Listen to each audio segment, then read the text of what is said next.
Cittadini e comitati ambientalisti sul piede di guerra chiedono un consiglio comunale aperto per discutere sulla centrale a biogas di Cavarzere. Il progetto prevede di alimentare l'impianto già esistente con rifiuti organici provenienti da Fusina anziché con matrici di origine agricola. Odori nauseabondi e la prospettiva di 4.400 autobotti all'anno in circolazione sugli argini stanno preoccupando la popolazione. Si blinda perché ha paura. In municipio a Mirano il sindaco Maria Rosa Pavanello ha installato un sistema di videosorveglianza e una serratura elettronica alla sua porta.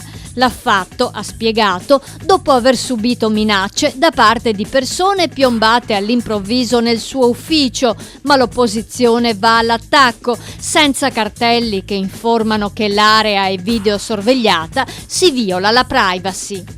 Autovelox innocui a Mogliano Veneto. A 3 mesi dall'installazione delle postazioni fisse, i vigili urbani non hanno elevato alcuna multa per eccesso di velocità, ma l'obiettivo è stato raggiunto. Nei pressi dei box arancioni si va piano, raramente si superano i 50 all'ora. Il comune pensa quindi di piazzare altre colonnine in strade dove si corre, come a Campocroce in via Molino. Un Massadores primo cittadino di Riese Pio X, ipotesi tutt'altro che improbabile, dato che Matteo Guidolin, frontman del popolare gruppo rock dei Los Massadores, è il candidato sindaco della lista Scelgo Riese.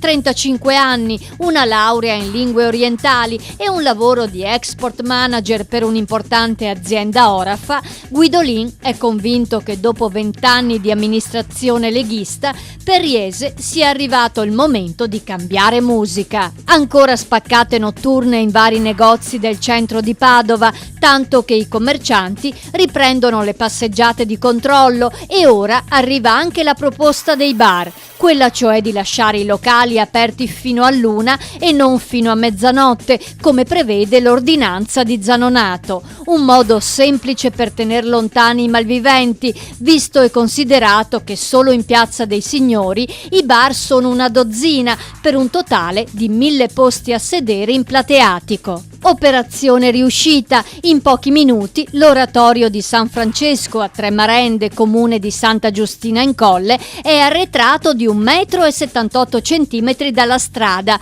permettendo così la realizzazione della pista ciclabile.